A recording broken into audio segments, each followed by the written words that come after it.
everyone. We are group number 10 of case study from entrepreneurs, and we are with Archana Singh. I am Abhishek Mehta.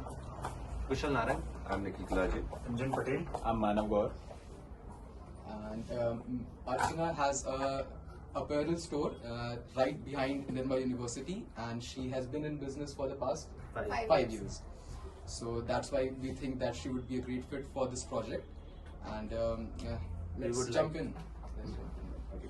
So would you tell me about yourself before you started your venture? Just your background from. Okay. See, basically I'm from Bihar. Okay. और वो journey एक वहाँ से यहाँ तक का आना it was actually difficult. और एक उसके बाद वो भी डिफिकल्ट, साथ में मैरिज के साथ सब कुछ संभालना, that was also very much like बहुत डिफिकल्ट हुआ. बट फर्स्ट जब स्टार्ट हुआ, देन बेबी के बाद ना कहीं जॉब ही नहीं हो रहा था, कहीं जॉब मिलना it was a hard kind of कि कहाँ मिले. तो I join school, that was a Saint Mary school in Rajkot. फिर उसके बाद ऐसा लगा कि मैं फिट नहीं अपने आप को महसूस कर रही हूँ, बिकॉज वो चूज इसलिए किया गया क्योंकि मेरे पास वो टाइम इशू था. और वो टाइम में सिर्फ एक जॉब कर सकते वो था टीचिंग का, और बच्चे के साथ कर सकते हैं वो था. लेकिन जब ये सब करने के बाद एक एहसास हुआ कि मुझे जो चॉइस है वो करते हैं. एंड आई थिंक सो कि 5 साल पहले मैंने ये शोरूम स्टार्ट किया. और पहले मैंने स्टार्ट किया कि मैं बाई आउट करती थी, फिर उसको यहाँ से सेल करती थी.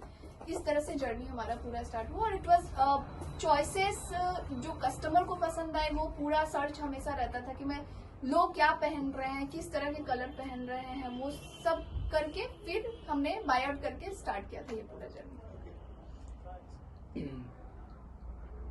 सो आपका ये एंटरप्रेन्योरशिप का जर्नी ये मतलब कैसे आप स्टार्ट हुआ इस पे कि आपको मतलब काइंड ऑफ एक जॉब को छोड़ के फिर ये क्या इंस्पिरेशन क्या थी आपकी?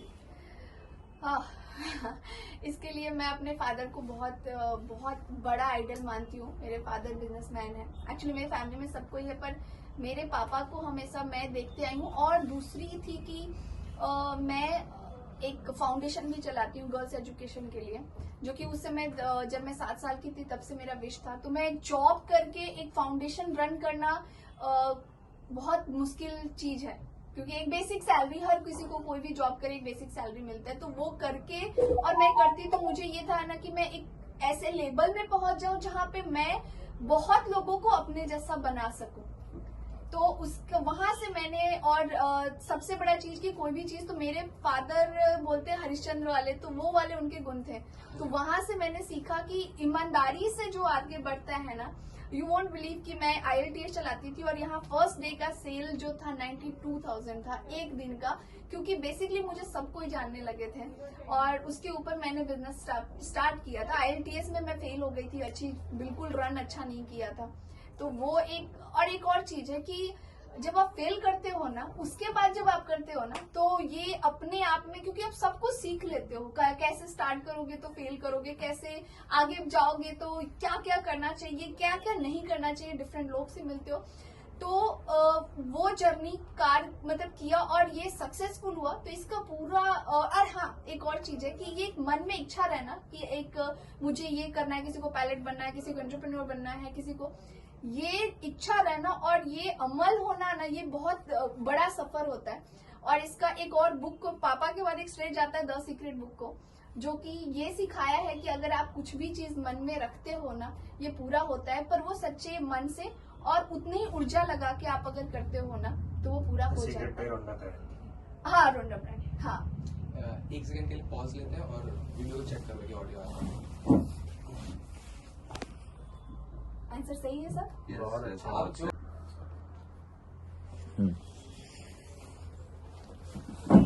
जब आपने बिजनेस स्टार्ट किया तो क्या क्या आपने अपॉर्चुनिटीज देखा, मतलब विद रिस्पेक्ट की कंपटीशन अच्छा है, मार्केट अच्छा है, क्या स्पेसिफिक क्राइटेरिया आपने मतलब रखा कि इतना हम ये तो इस मार्जिन में या इस रेंज में तो हम रहेंगे, चाहे कंपटीशन में आगे रहेंगे या सप्लाई में हम आगे रहेंगे, क्वालिटी में आगे रहेंगे? सवाल एक्चुअली एकदम परफेक्ट है ऑनेस्टली, बिकॉज जब हम कोई भी एंटरप्रेन्योर की जर्नी स्टार्ट करता है ना, तो ये सवाल खुद से पूछना बहुत जरूरी है। और really like this question actually, क्योंकि जब आप ये जर्नी स्टार्ट करते हो ना, मैं भी स्टार्ट की तो मैं एक फैमिली से बिलोंग करती थी, पर मेरा कुछ बिजनेस से रिलेटेड स्टडी नहीं था। तो सबसे बड़ा यही सवाल कि अगर हम कुछ चीज 10 रुपया में ला रहे हैं तो उसको बेचे कितने में, ठीक है। अगर लोग प्राइस पॉइंट पे कोई प्ले करते हैं, कोई क्वालिटी पे प्ले करते हैं, तो इट वाज चैलेंजिंग कि आपको क्या चाहिए। तो पहले सवाल, जब ये जितने सारे आपने सवाल की, वो सवाल हर किसी को अपने आप से पूछना चाहिए कि आपको कैसे प्ले करना है। तो जब मैं स्टार्ट की थी तो मेरे मन में वो पापा वाला सच्चाई वाला समझ के मुझे लगा कि अगर कोई इंसान आपका अच्छा हो सकता है या कोई अपना हो सकता है, तो आपको सबसे बड़ा चीज करना चाहिए कि आपको पूरी ईमानदारी, सच्चाई, और वो प्रोडक्ट जो कोई पहन रहा है ना, वो उसको वो महसूस होना चाहिए कि वो 3000 का अगर वो टी शर्ट पहन रहा है और मेरे यहाँ का 500 पहन रहा है ना, उसकी और उसके हमारी क्वालिटी सिमिलर हो, तो वो कस्टमर कभी नहीं जाएगा। तो वो सोचते हुए ना, और हमने इस 5 सालों में, कोविड में हमने बंद किया, 5 सालों में हमने 3 शोरूम किए। वो कस्टमर के विश्वास से ऑटोमेटिकली, और आप बाहर देखोगे कि हमारा कोई भी होर्डिंग नहीं है रोड साइड में, कहीं भी हमने कोई सिंगल मार्केटिंग नहीं की है। ये सारी marketing mouth to mouth publicity से हुई है। लोग एक ले जाते हैं, फिर वो दूसरे को रेकमेंड करते हैं, वो तीसरे को। तो मैंने एक सिंगल मार्केटिंग कभी भी नहीं की हूँ, और मेरा सबसे बड़ा मार्केटिंग मैं मानती हूँ कि कस्टमर्स है। तो मेरा सबसे पहला कि मैंने क्वालिटी मेंटेन करने का सबसे सोचा कि प्रोडक्ट की क्वालिटी ऐसी होनी चाहिए, मार्जिन ऐसा होना चाहिए कि जिसमें आप भी, ऐसा कि आप भी इतना बड़ा बिजनेस लिए हो, सेटअप किए हो, आपका भी कॉस्ट है, तो मार्जिन इतना होना चाहिए कि आप भी सर्वाइव करो, और कस्टमर को भी ऐसा लगना चाहिए कि वो 10 रुपए किसी चीज में कम दे रहा है, लेकिन वो एक बॉन्ड बन जाता है, वो विश्वास का बॉन्ड, कि कहीं भी जाओ, कोई भी अर्चना के पास जाना, आपको वो प्रोडक्ट भी और पैसा भी। बहुत कल ही एक कस्टमर आई थिंक से नोएडा से आए हुए थे, और एक जो अनुजा थी वो कनाडा बैंक नहीं, कोई बैंक ही है, वो आई थी, और वहां से उन्होंने एक कुर्ती देखा, बोला कि ये वाला कुर्ती तो वहां पे 6000 में मिलता है और यहाँ पे हम लोग 3500 में दे रहे हैं। तो वो यहाँ से वो 2 पीस लेके गए। तो वो चीजें हैं कि वो हमेशा उनको याद रहेगा कि अर्चना में गए थे, 6000 की चीज 3500 में मिलती है। सो वो एक बहुत बड़ा चीज है, तो हर किसी को सोचना चाहिए। नेक्स्ट, आपने बताया ना कि जैसे कोई बिजनेस स्टार्ट होता है, तो बिजनेस स्टार्ट होने पे कुछ टाइम लगता है कि आपको ब्रेक इवन क्लियर करते हैं। जैसे कि आज आप नो प्रॉफिट नो लॉस में हैं, आप स्टार्ट करेंगे तो आप लॉस पे ही रहेंगे। तो वो ऐसे वो जर्नी जानना है कि आपने कैसे स्टार्ट किया, कैसे मतलब कितना मतलब इन्वेस्ट किया, और कब आप ब्रेक इवन तक कितना कैपिटल आपका इनिशियली लगा था, और आपको वो ब्रेक इवन पहुंचने में मतलब कि आपका जितना भी इन्वेस्टमेंट अमाउंट है वो सारे के सारे कितने टाइम आपको लगा, जैसे उस पे कितना टाइम लगा, और हाँ। फिर आप प्रॉफिट मेकिंग फॉर्म या फिर वैसे मेरे साथ आई थिंक सो कि भगवान थे। तो मैं ये बोलूंगी कि जब मैं स्टार्ट की थी तो हमने, हमारे एक ऊपर शॉप है, उसको हमने बैंक में गिरवी रखा था। और सबसे पहले कि आप कोई भी सेटअप करना चाहते हो तो एक बहुत बड़ा चैलेंज लेना कि आप ये कर सकते हो। तो मेरे लिए वो था, तो मैंने वो बैंक में गिरवी रख के 16 लाख का लोन लिया था। लोन पे मैंने ये बिजनेस स्टार्ट किया था एक्चुअली, और ऑलमोस्ट 2.5 साल में, 2.5 से 3 साल के बीच में मैंने वो क्लियर कर दिया था सारा अमाउंट। और ब्रेक इवन, मैं लकी पार्ट हूँ कि ब्रेक इवन मेरा मंथ से ही स्टार्ट हो गया था, तो हमें वो तकलीफ नहीं आया था। तो ये क्वेश्चन शायद, लेकिन होता है जब आप बिजनेस स्टार्ट करते हो, तो बहुतों को मैंने कि आपको स्टार्टिंग से ही अर्निंग नहीं हो जाता है। तो जैसा कि अभी हम लोग ऑनलाइन में जंप कर रहे हैं, तो हमें लगता है कि हमें अभी, मैंने डाला है पर मतलब शॉपिफाई करके एक है जिसमें हमने archanastyle.com का जो लिया है वेबसाइट में, तो अभी मैंने डाला है पर वहां से भी अर्न नहीं हुआ है। तो ये एक दूसरा पार्ट है जिसमें कि हमारा वेट कर रहे हैं कि हमारा ब्रेक इवन उसमें आएगा। आपको क्या लगता है, मतलब इस बिजनेस के स्ट्रेंथ्स और वीकनेसेस क्या है, मतलब इस वेंचर के? हाँ, स्ट्रेंथ ये है कि आई थिंक सो कि कपड़े का बिजनेस मोस्ट प्रॉफिटेबल बिजनेस मुझे लगता है कि मार्जिन के हिसाब से, और जितना अच्छा प्रोडक्ट बना सकते हो और उतना अच्छा मार्जिन आप अर्न कर सकते हो। और एक और स्ट्रेंथ है कि इसकी डिमांड कभी कम नहीं हुई, क्योंकि कपड़े की वो होते हैं रोटी कपड़ा मकान, 3 चीजें नेसेसरी आइटम है, तो ये कभी भी इसकी कम होगी। Weakness I think so life में मैं कोई वीकनेस मानती ही नहीं होती। बिजनेस पे ठीक है। आपके फ्यूचर प्लान्स क्या है इस बिजनेस को लेके, और आपको मतलब do you want to harvest, maintain और एक्सपांड दिस बिजनेस? जैसा कि अभी हम थोड़ा देर पहले बताया कि हम ऑनलाइन में आ रहे हैं, तो जैसे कि टॉप ब्रांड्स काम कर रहे हैं, हमारे दिमाग में भी टॉप ब्रांड्स हैं, और एक एक्सा करके हम ब्रांड लॉन्च किए हैं, टीएम प्रोसेस ऑलमोस्ट हो गया है। तो एक सर्टेन लेवल में क्वालिटी विद प्राइस हम मार्केट में आए, और बस हम दिखे और कोई हमको नहीं चाहिए। So basically आप ऑनलाइन सेगमेंट पे आप expand हाँ, करना मैं चाह रहे हैं। ऑनलाइन सेगमेंट, क्योंकि बिकॉज ऑफ फैमिली, मेरा अभी छोटा बच्चा है, तो मैं बहुत समय नहीं दे सकती हूँ, तो ऑनलाइन मेरा ये सोचा कि, और अभी ऑनलाइन एक और है कि मैं इस बिजनेस करने के बाद जब मैं ऑनलाइन आई तो आज US, UK, Singapore, Australia, even Pakistan से भी लेटेस्ट ऑर्डर है, तो हम हर जगह एक्सपैंड हो रहे हैं। आई थिंक कि कोई शोरूम करके वो नहीं कर सकता है।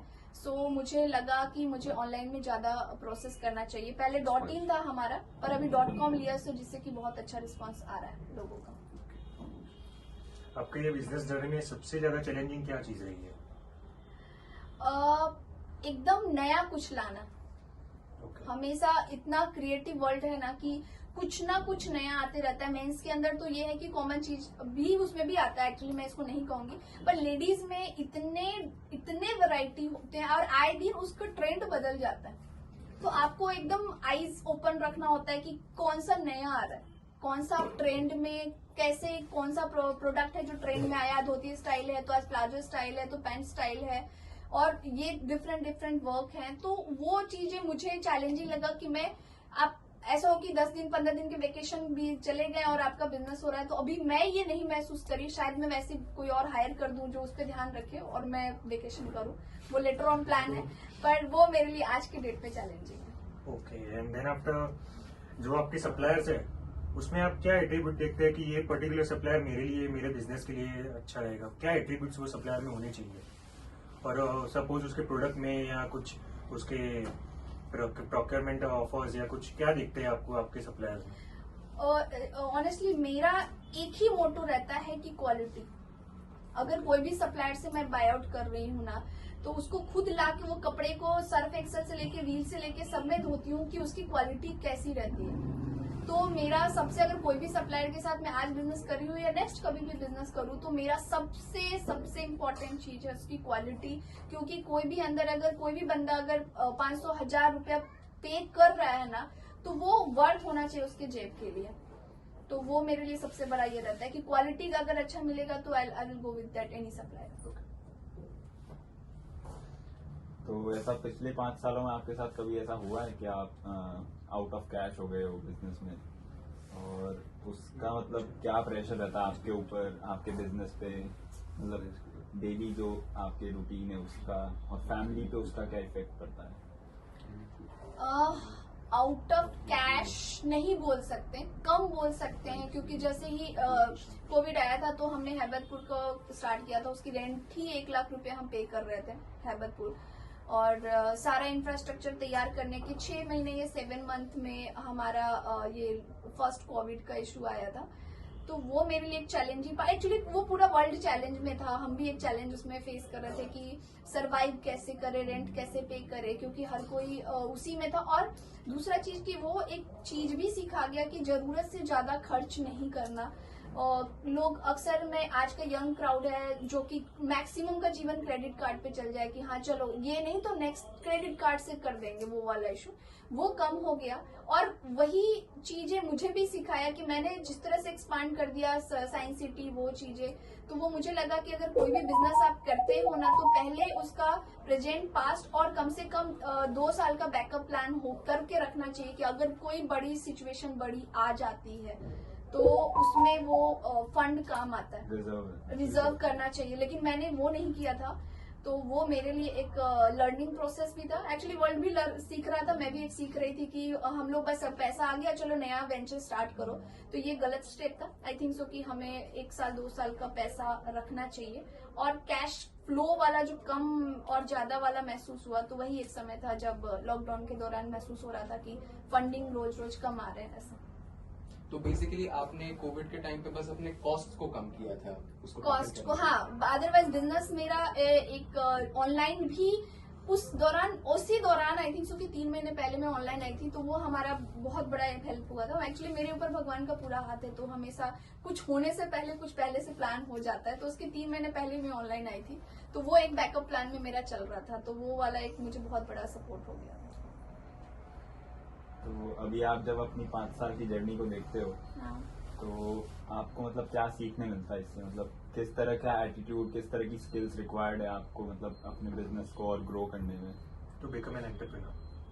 सबसे बड़ा चीज कि आपको जो लर्निंग मेरा प्रोसेस था ना, कि हमेशा सीखते रहो, पढ़ते रहो, जानते रहो। जितना भी अगर बिजनेस से रिलेटेड तो मैंने स्टडी किया, अभी डिजिटल मार्केटिंग का भी मेरा स्टडी चालू करने वाली हूँ मैं।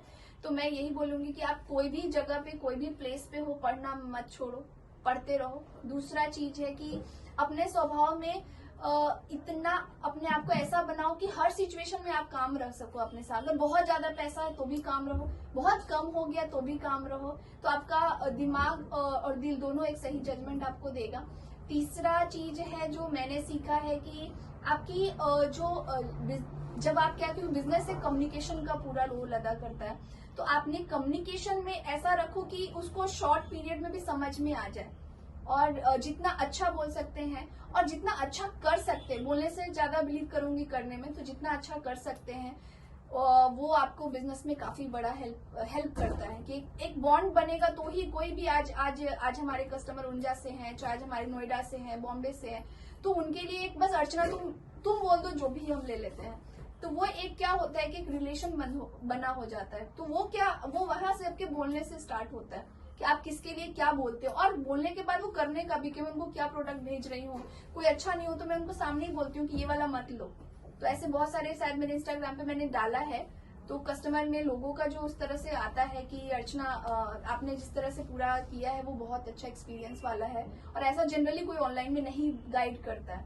तो ये चीजें मुझे इस काफी दौरान में सीखने को मिली। और चौथा चीज कि हर एक को बिजनेस करने से पहले भगवत गीता पढ़ना चाहिए, उसमें बहुत अच्छा नॉलेज मिलता है। Okay, so thank you very much. It was a very pleasurable experience, this interview. I think it would be a great learning curve for us. मेरे लिए भी काफी बहुत अच्छा लगा, इवन तो मैंने ये दूसरी बार की हूँ, पर इट वाज ऑनेस्टली ग्रेट। और मैं भी अपने पुराने दिन याद कर लिए इस दौरान में, क्वेश्चन आंसर के दौरान में, तो it was a great. Thank Thank you you very much. Thank you.